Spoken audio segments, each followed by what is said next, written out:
Mechanism of White Supremacy? June 1, 2020 by Anna von Reitz.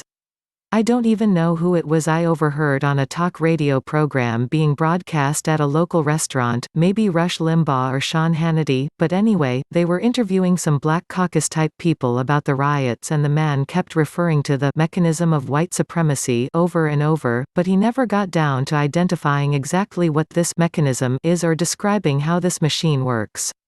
Well, we have found the mechanism and its entire history ready for the review and response of all Americans. It's called Municipal United States Citizenship, or in the words of the now completely irrelevant 14th Amendment, citizens of the United States. These citizens are slaves owned by the Municipal United States Government. When the rats abolished private slave ownership, they enshrined public slave ownership.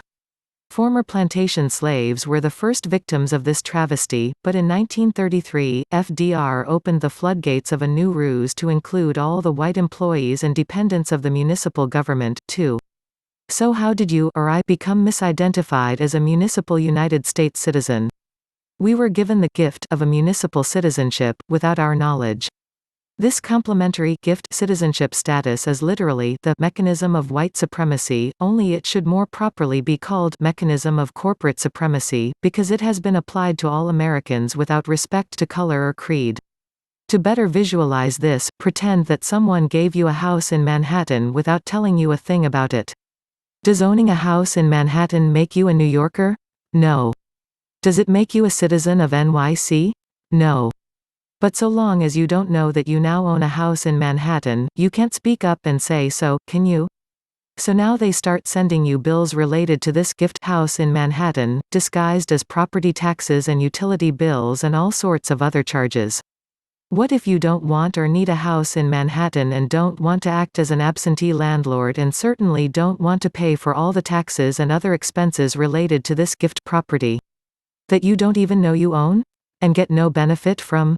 That costs you thousands of dollars every year? And that gives foreign courts an excuse to address you and subject you as a slave to their foreign courts?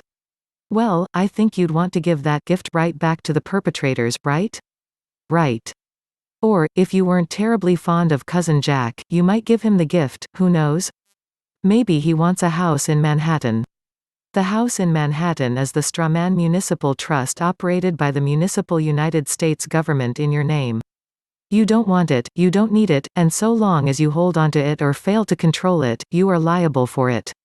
This is the mechanism of white supremacy that has been used to oppress Black Americans since 1868 and white Americans, too, since 1933. And now that we know what it is and how it works, we can address it together as one people. It's time for all such obligatory foisted-off citizenship masking slavery to end. Now that we know the mechanism, back to the rest of the story.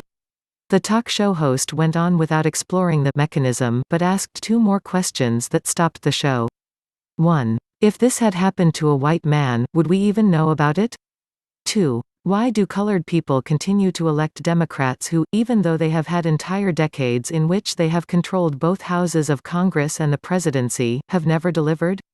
Both these questions elicited a long silence. Noticeably long. As if for just a moment, all the assumptions and indoctrination stopped. A ray of truth broke through, and everyone realized, yeah, we are all being victimized, yeah, it's true, we gave the Democrats all that power for years, and they did nothing to stop the mechanism of white supremacy, also known as the mechanism of corporate supremacy. Links to Anna's articles and resources can be found in the video description box. Thanks for watching, liking and sharing.